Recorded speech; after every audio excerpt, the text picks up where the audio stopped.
Mesdames et messieurs, bonjour et bienvenue à cette session de la revue de presse du vendredi 6 décembre 2024. Débutons avec Fraternité Matin qui nous rend compte du Conseil des ministres tenu hier. Le journal rapporte que les 2 gendarmes ivoiriens arrêtés au Burkina Faso ont été libérés.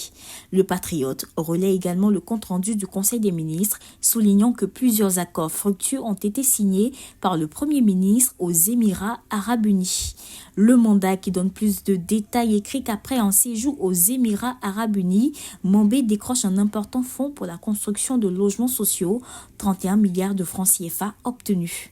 L'Inter nous informe que dans le cadre du procès de l'attaque du camp d'Anyama en 2021, 14 témoins étaient devant le juge hier.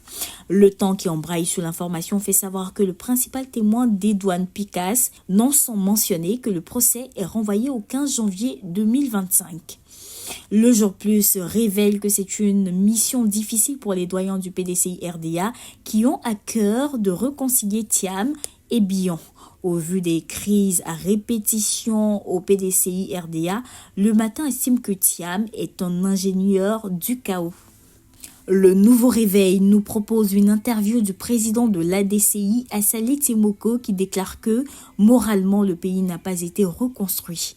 Avant de se quitter, jetons un coup d'œil sur la une du Soir Info qui nous informe qu'à Zoukoubeu, une fusillade entre hommes armés et gendarmes a eu lieu hier, un mort enregistré. Terminons avec le Rassemblement qui nous rapporte que le ministre Mamadou Touré porte la voix des jeunes à Riyad relativement au volontariat en Côte d'Ivoire et à la COP 16, 39 914 jeunes au service de la nation. Il est bon d'indiquer que tous les journaux ayant servi à la confection de cette revue de presse sont disponibles dans le réseau de distribution d'Edipresse. Mesdames et messieurs, voici ainsi égrené l'essentiel de l'actualité. Nous vous donnons rendez-vous lundi, même heure, même canal. D'ici là, portez-vous bien.